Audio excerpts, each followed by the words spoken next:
Sometimes the man is not in charge because the man wants to be in charge, but the man is in charge because he's pushed in that corner of being in charge. So many men also believe that because of home, this is who I am. The lady was serving us, and my father looks at me and said, they were meant for us. In implication was saying they're kind of slaves. So that sentence, I never forget. That's how I was brought up. Okay. Even though I'm not what I was, or let me say I'm not who I was brought up. Yeah. Because today I understand different types of how we have to give space for equality and all that. Yeah. So I cannot say today I'm who I was brought up. A lot of us grew up in female-headed households. Yeah. And really, if I had to try and summarize my family, I would say that my family is a matriarchal family. We have very strong matriarchs. Yeah. In my family, exceptionally powerful women who sort of have had to play the role of being the father and the mother.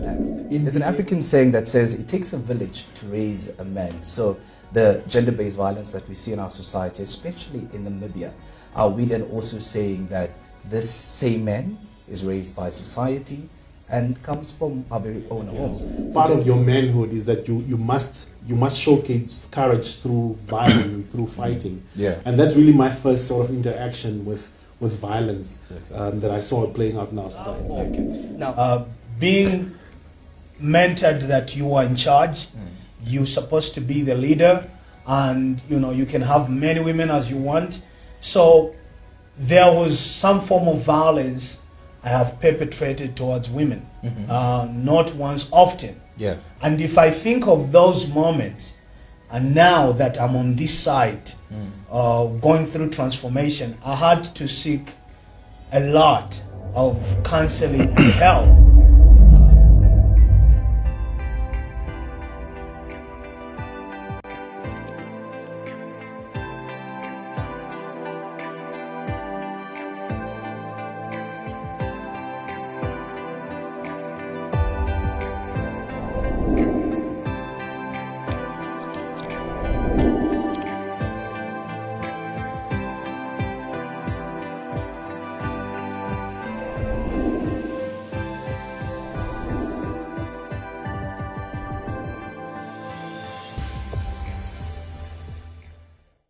A very good afternoon to you and welcome to What We Men Get to Talk About. My name is Adriano Fisaki. The program is aimed at men engaging men on social issues, particularly focusing on gender-based violence. With today's topic, which is Am I My Friends? We will be focusing on the key factors of peer pressure amongst men, but also do our friends have an influence on us when it comes to violence against our sexual partners? I'm joined by an amazing panel right here. Gentlemen, please just introduce yourselves. I'm Agustinus Ngombe, a teacher by profession, a little bit of an administrator. I'm an author Yeah, in leadership area and emotional intelligence. yeah. And I am a public speaker. Awesome. Quite a resume there. Yeah. Good day. Afternoon, This is Benson. Benson Matali. I am a planner by profession, and it's nice to be here. Thank you so much. Now, thank you so much to Regain Trust, also United Nations Population Fund, as well as Men Engaged Namibia Network for this opportunity of having this show as well. Our third edition, and today they simply say, show me your friends and I'll show you who you are. And maybe also the notion of birds with the same feathers flock together. Now, I'm sure, gentlemen, we've heard this all before as well. But before we get into that, let's just revisit what we spoke of last week. Last week, we spoke of I am how I was raised as a man. As a man, do you feel that you are the way you were raised, whether it's in your household or in the African narrative? All right. From my side, I believe, yes, it's true.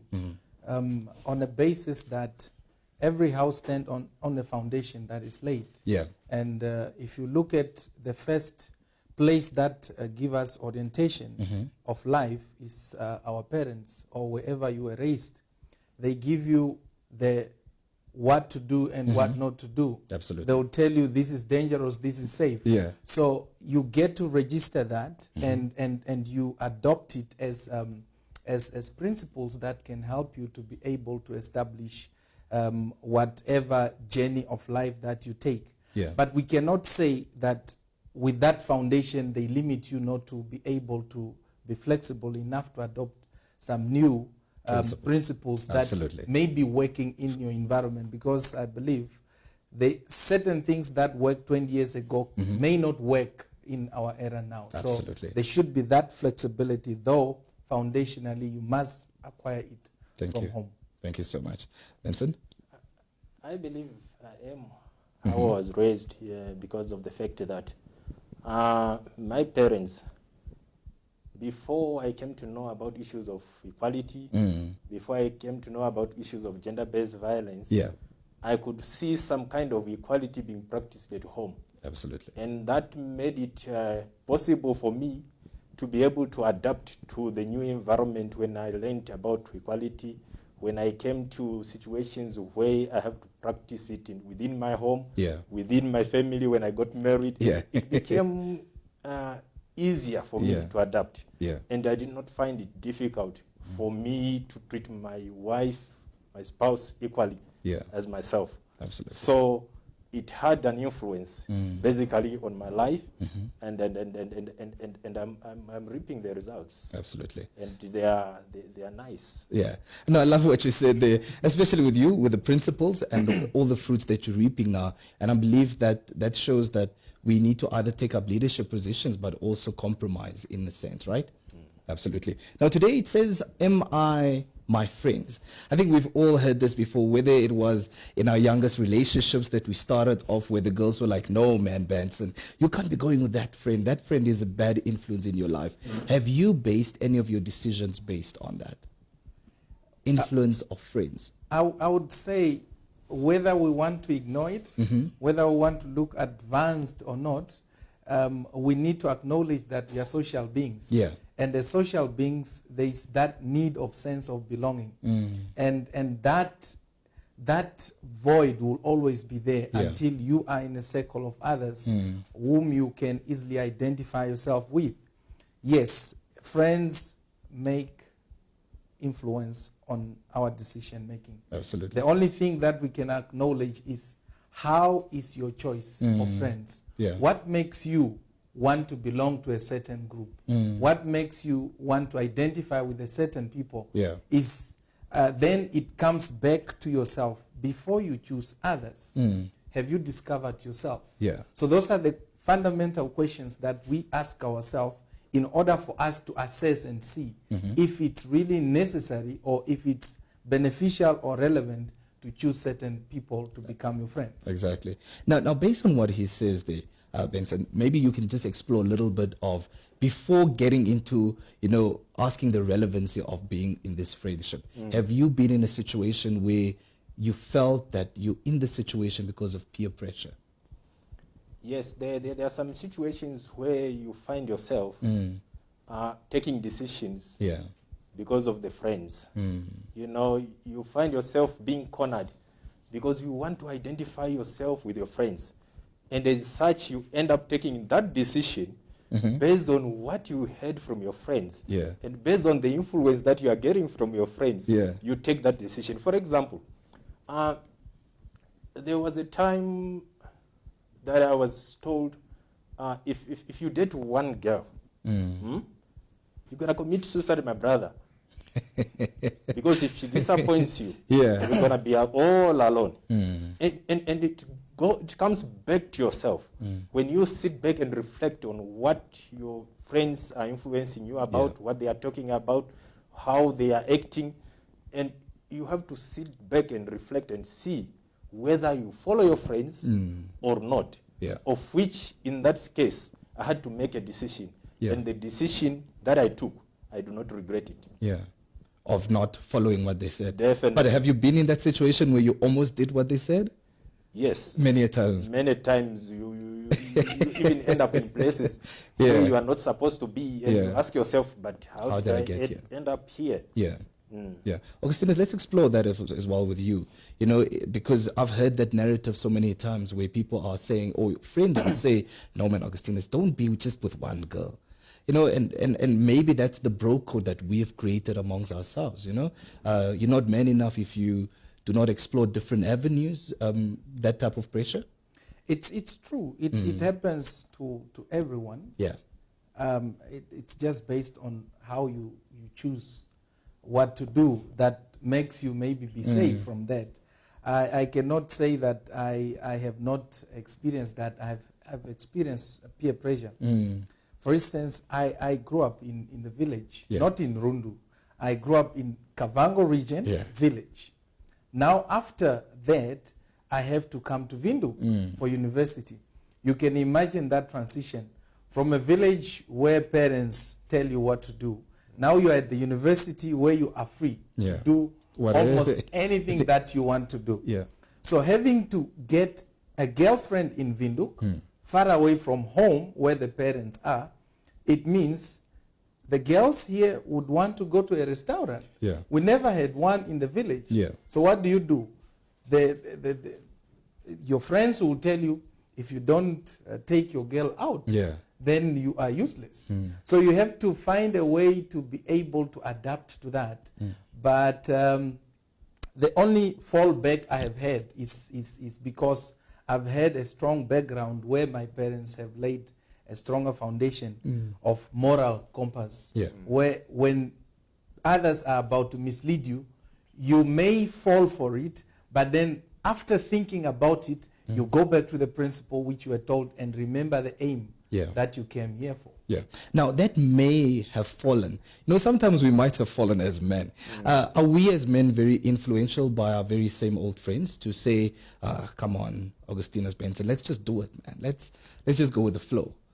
Are we very easily influential? Yes. Why? We may think that we decide based on what we just know, but if you think of it, when you are born as a child, you do not have that complex knowledge. You have to learn it by meeting people. And most of the people that we spend time with, especially in our era, is at school with your peers. They will be able to tell you things that the parents may not have been privileged to access. So such contribute to effect that your girlfriend, the choices of you choosing a girlfriend is not necessarily how your parents would prefer it to be.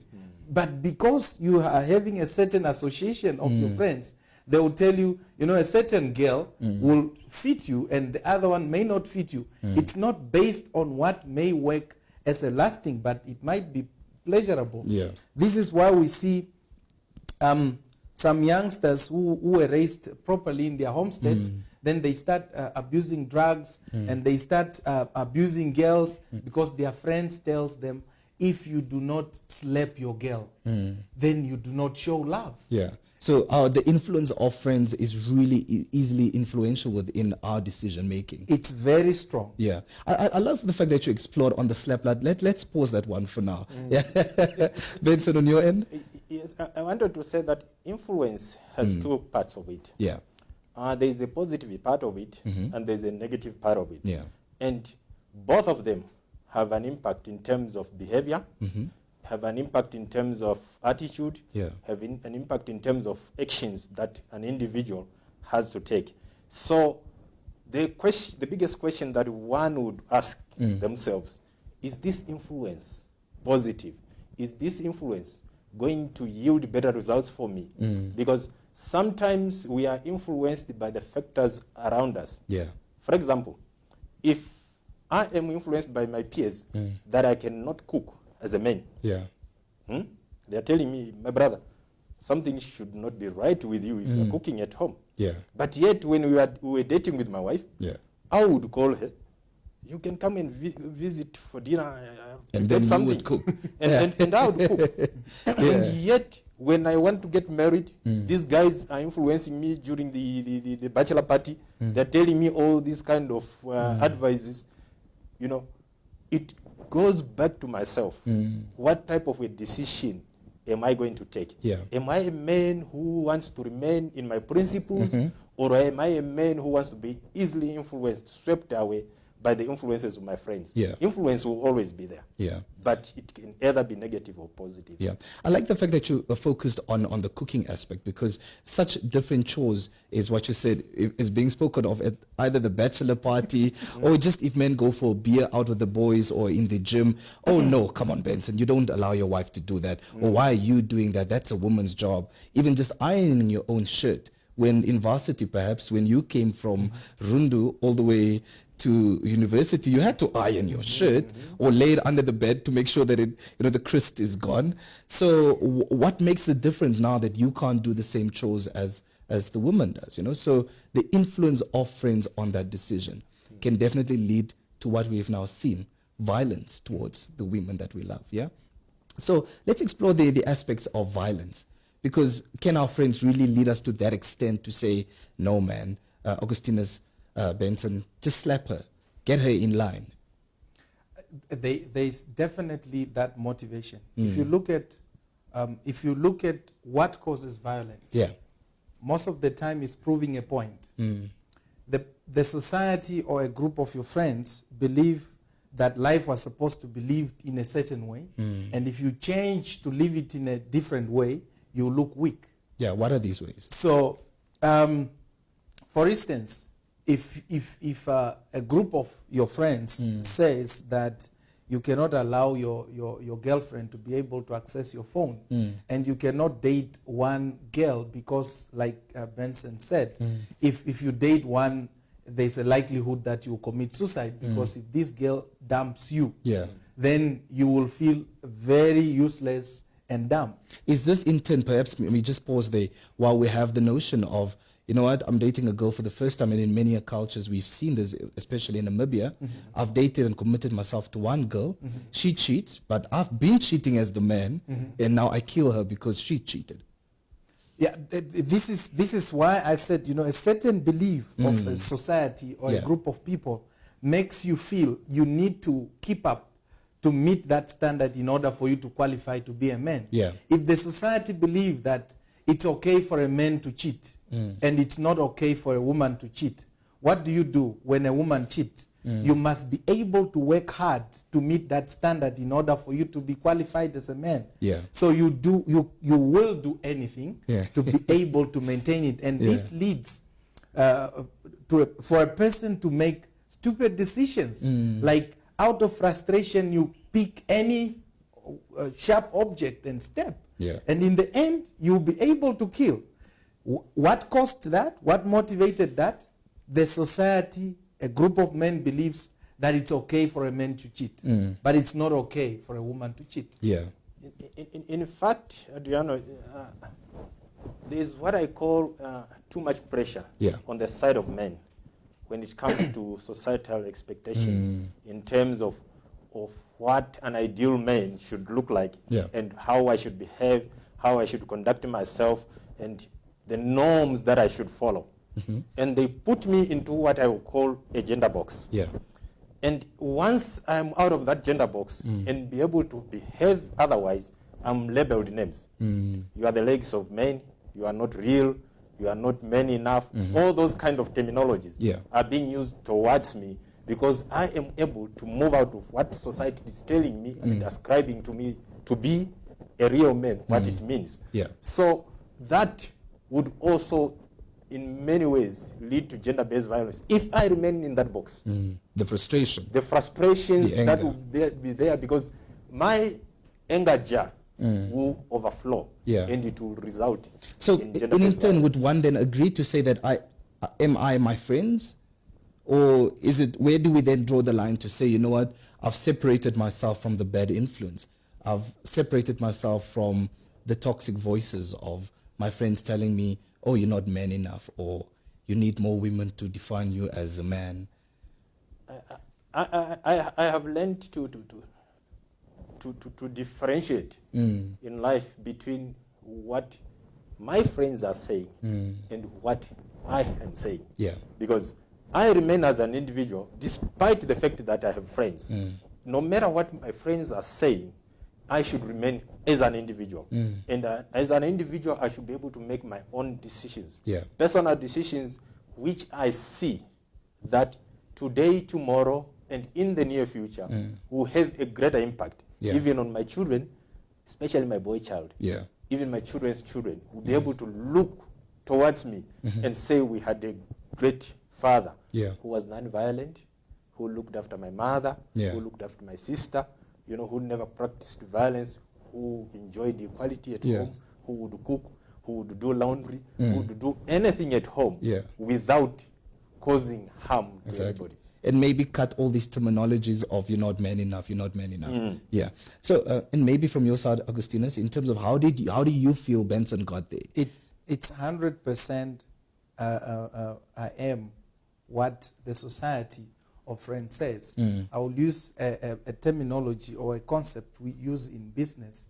There is 80/20 equation, which is used in business, where they say 20% that may come from you Yeah. will work in life, but 80% is the external that brings it.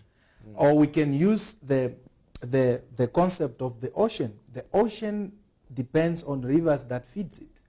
So as a human mind and human principles and behaviors, most of the time we acquire things from outside. But even if it means it's negative, Yeah.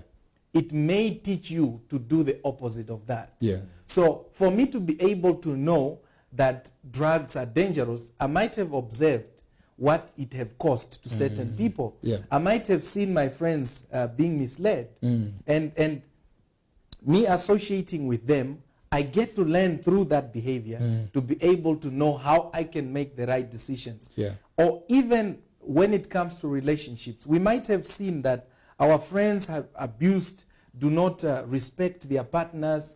They do not really do what was supposed to be done in a relationship Yeah. to promote fairness within the relationship. So you observing that, you would want or to think to do something differently. So that decision, you have come to that decision because you have seen it coming from outside, Yeah. to influence your inner being to decide on what to do Yeah. better. So yes, I am what my friends may say, but I could also convert the negative to positive Absolutely. through that. Yeah. Now, I want to talk to you now, Benson. I love what you just touched on now. In that sense, as much as we are our friends, what do we then do if Augustinus was your best friend and he abused his wife based on the decision that you said, you know what, my friend, you're the man in the house. Just by saying you're the man in the house, that influence might have influenced, or that what you've advised him might have influenced him in the sense that now he's caused abuse towards his intimate partner. Definitely, which is why I was saying that influence has two parts, either positive or negative. And in my case, I would take an initiative Yeah. to play a role in seeing what I can do to influence his life. To also help him to replicate Yeah. the good part of it, of becoming, for example, a non-violent man. How do I come in to assist my fellow men? How do I come in to assist young people, especially boys, Yeah. to live lives that are non-violent? I have to play a role by the things that I do on a daily basis, Yeah. my actions. Because, one thing I have observed is that with my children, children are likely to do what you do than what you say. Yeah. So they observe. My boy child knows I do laundry. And he finds pleasure in doing laundry himself because he's not ashamed of it, Yeah. because he sees it in me. If I was just giving instructions, do laundry, he would be questioning it. Yeah. But this gentleman is just forcing me to do these things and he doesn't do them Yeah. himself. So by the life that I'm living, I should be able to influence. Yeah. For example, there was a time that I was cleaning the windows, and my neighbor was really staring at me. Yeah. And he was a gentleman. And I could see that he had questions, a lot of questions. Yeah. Because my wife was just standing by the door, watching me. And this gentleman had questions. But I could see that I'm speaking without talking Yeah. to this gentleman. And I could see that he's getting something from it. So that's how we can play a role as men to influence other men, even Absolutely. to become non-violent and Exactly. have non-violent relationships. Okay. And I want to ask you, based on that as well, what do you think is currently the problem that leads to a lot of violence within intimate relationships? One of the factors is lack of communication. That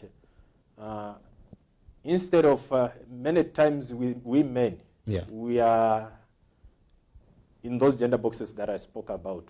You know, you when something is wrong, you have to take a decision. It's you only taking Yeah. the decision, and when the decision doesn't work, you take action. Yeah. So that's how society puts me in a corner, and as such, I end up becoming violent. And another one that I would see is the patriarchy.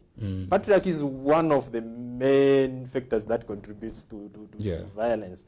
Why? Because we know that many times society teaches us that women are being regarded as objects. I paid lobola for her. Yeah. She belongs to me. I own her. I basically. own her. Or if I'm dating her, nobody else should have her. So those are the things that are putting us in a situation where we end up becoming violent. Not that we were born violent, Yeah. but because of the influence around us, we And, end up. and then it boils down to, violent. am I my friends? Am I what my friends deem I am? Because now as well, you more yourself when you're on a social level, you're more, getting off all these layers as a man. And on your side, Augustinus? If such things happen, I think we need to trace back and say, are we promoting good role models? Because a lot of youngsters are lonely in their houses. In the era of technology, the parents will arrive at home, the mother is on Facebook, the father is on Twitter, so there's television left for this I child love to what you watch. just said. Now, the parents are on the socials and the kids are there wondering, okay. Yes. So now this makes it difficult for this child to Yeah. acquire the foundational thing or the fundamental things. Beside friends, I think parents should teach kids the moral principles that can help them choose the friends. Because friends are not an automatic thing. Friends are our choices.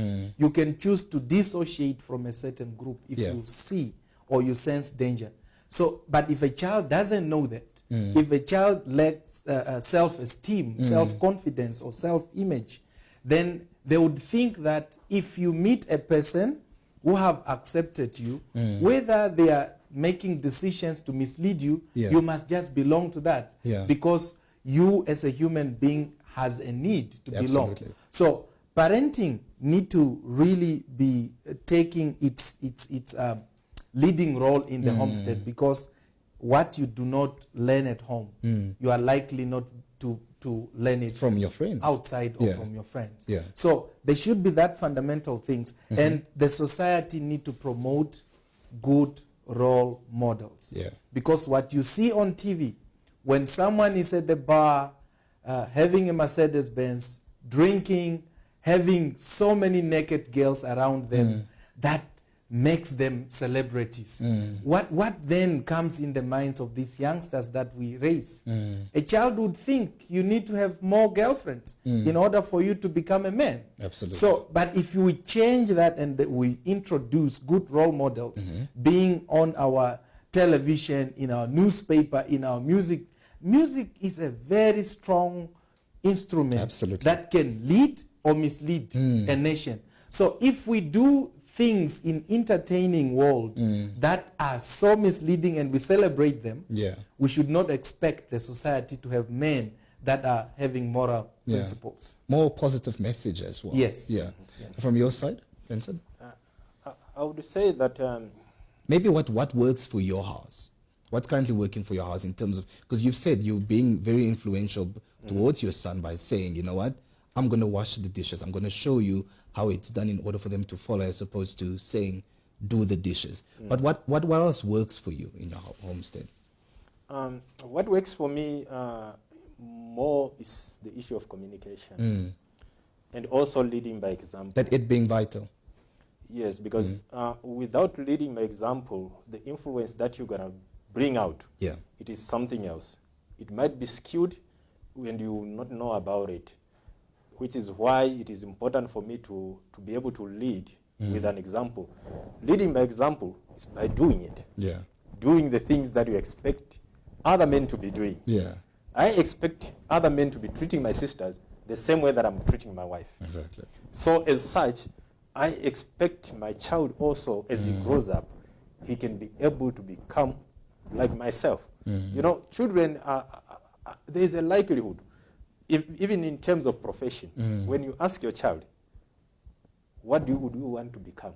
Your child will definitely tell you that you would want to do the profession that you are doing as a parent. So we as parents have a greater influence on the lives of our children. Yeah. And that influence should come in the way that is positive. Let me also touch on the issue of the media. Media has a greater role it plays in terms of influence. For example, music. There's a song that I heard in one of the local radios, which is saying, this woman cannot combine two men, and as men, let us not fight among ourselves, but let us beat up the woman who is combining us. Such kind of messages, wrong messages, but being played on the media, it plays a very bigger role in terms of fueling gender-based violence in the long run, because men would now think it's right, it's okay, that when a woman cheats, she deserves to be beaten, she deserves to be killed. Yet, in the long run, you will find the impacts of such kind of beatings to be really bad. For and yourself. the type of messages that's going out with that as well. Yeah, gentlemen, in terms of your friendships, let's talk about that. How did you realize that these are the type of friends that I need in my life, these are not the type that I need in my life? And on what did you base it? As for me, there's one short article that I wrote about us not being able to depend entirely on the curriculum. Yeah, so I have written that article to say, if you go in a classroom and learn from a teacher, it doesn't mean that is the end of it. You can still go to the library and then acquire more knowledge in addition to what you have acquired from your teacher. So what worked for me is I have been inquisitive. I've been asking myself a lot of questions about why things happen the way they happen in a society.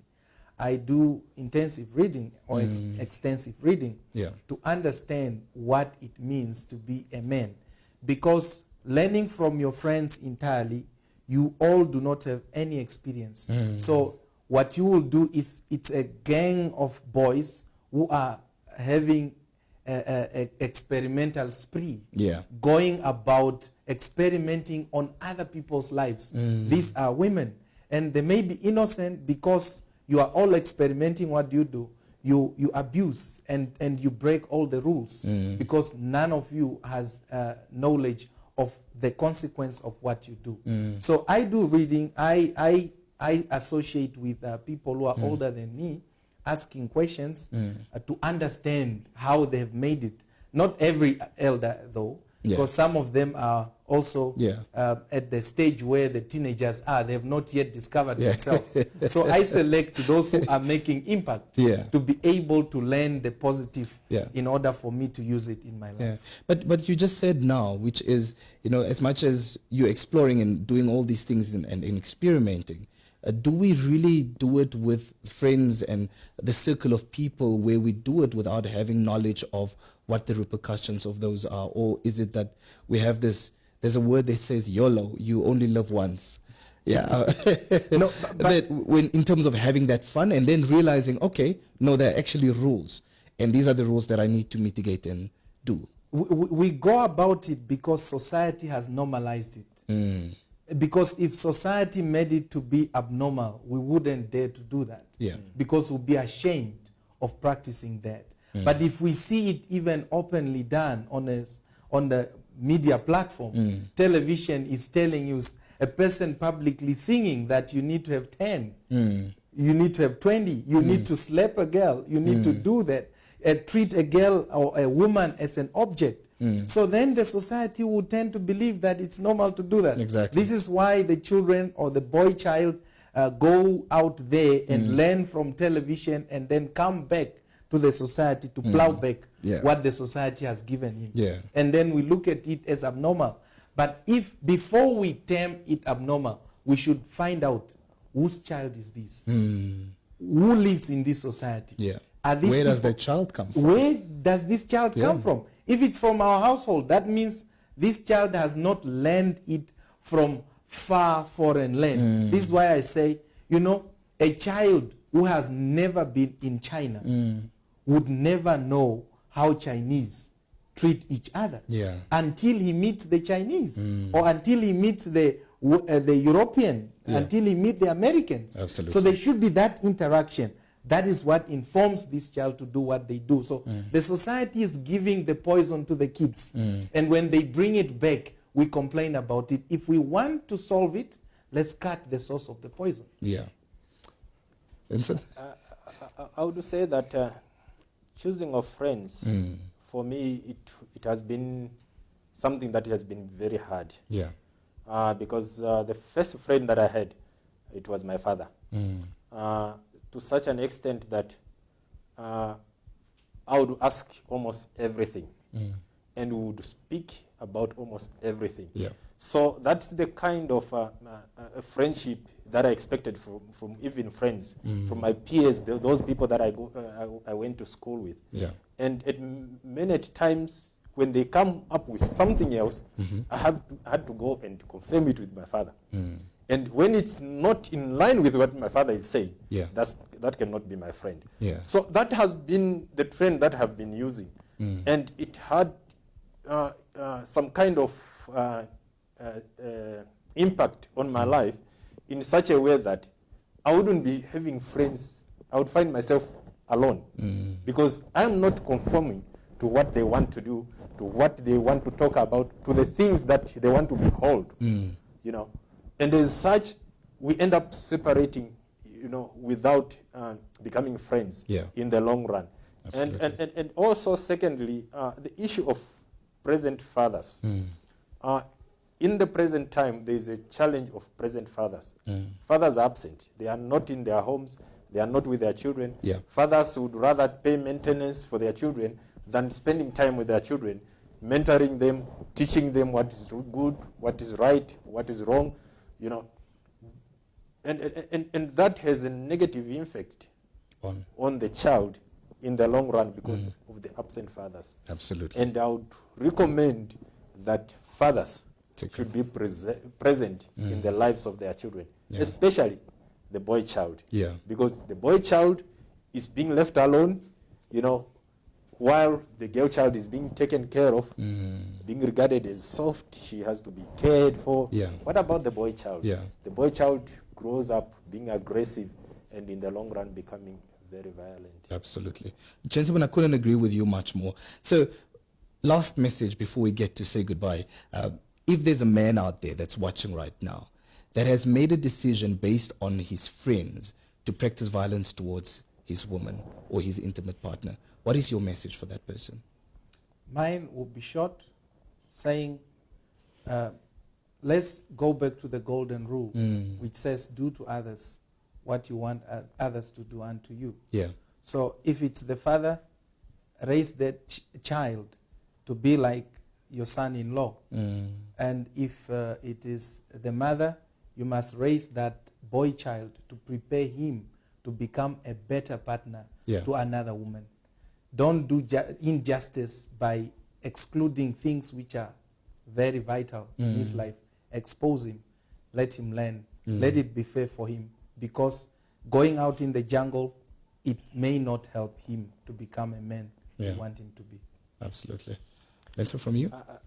I would say violence is never a solution to any problem. That's according to my own experience, and I've observed it with others. It just fuels many, many, many more other problems. And as such, I would advise a friend to stop violence and find help. Yeah. You know, there are places where we need to find help as men. In as much as there are not so many platforms like this, where men can come and talk about their issues, and you know, but there are few that are available. Yeah. There are services that are there out, which one can access, you know, to talk about these things, to talk about your issues, and also to open up. Yeah. Let us open up. Let us not kill ourselves being alone. We have family members, we have acquaintances, we have colleagues in workplaces. Let us open up and talk like, you know, women usually talk. Yeah. When they are going to fetch water, they will talk about their problems within a period of 10 minutes. All their problems. Yeah. They have spoken about them, and another person advises them, oh, this is how you can do it, you know, and they get solutions through that. So let us look for solutions other than becoming violent, because violence will not solve any problem that we have. And Absolutely. we can only do that when we make a decision. When I make a decision that I will not be violent, it will help me to keep that decision. Exactly. Than when I've just taken it as an emotion. But when I take it as a decision, I'll stick to it and make sure that I'm non-violent. There we go. Vincent, Augustinus, thank you so much, gentlemen. There you go. If you are watching this right now, we'd just like to thank you so much for tuning in. Please drop a comment. Let us know what your thoughts are. And they could not have said it any better. I mean, communication is definitely key, and communication is quite vital. I believe totally what both gentlemen have said. Also, what are your thoughts as gentlemen? Am I truly, really who my friends are? That is the bigger question. And also, let's just do the simple thing, and that is communication. Thank you so much to Regain Trust, the United Nations Population Fund, as well as Men Engage Men Namibia Network. My name is Adriano. Until next time.